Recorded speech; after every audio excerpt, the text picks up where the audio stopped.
How do you see Englishes continuing to develop in the future? Well, I think there are two major forces at work, and they're pulling in different directions. And so this leads to a kind of conflict in the answer to your question. One major force is that languages pull apart. People create differences between their versions of the language because languages are expressions of identity. The Australians love speaking in the way that they speak because it expresses their Australianness. It's the same with Indians. It's the same with the people in Yorkshire. It's the same with Scottish people. Scottish people have their accent and choose their words because it expresses their identity. Now, that force tends to separate languages, keep versions of English separate from each other. Throughout history, there are people who've used that kind of argument to say that it won't be too long before all the different versions of English are mutually incomprehensible. I mean, there were people at the beginning of the 20th century who were saying that in 100 years' time, American and British English would be mutually incomprehensible. There would be totally different languages. Well, here we are 100 years later, and it hasn't happened.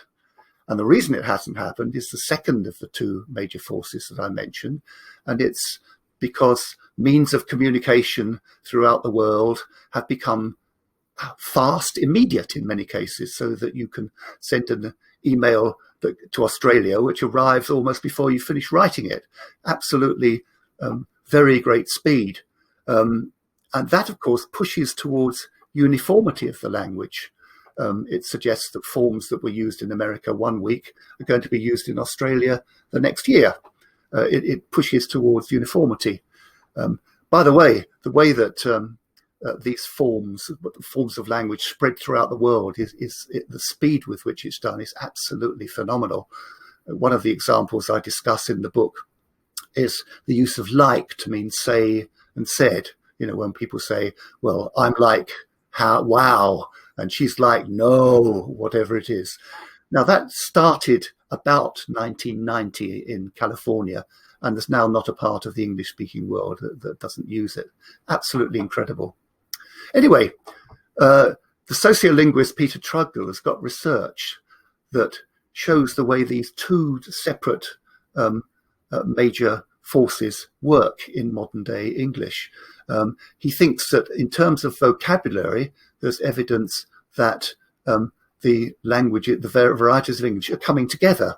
The same words are becoming to be used throughout the world. Many of them are American forms. However, when you come to look at pronunciation, you find that very often the varieties of English are separating. And some of his very interesting examples are actually taken from inside the United States, where dialects which were once very similar are separating in terms of their pronunciation, as people, as I said earlier, are tending to express their own identity through the way that they speak. Just one more thing on this topic. The elephant in the room is really the question of whether English is going to stay as a world language or not.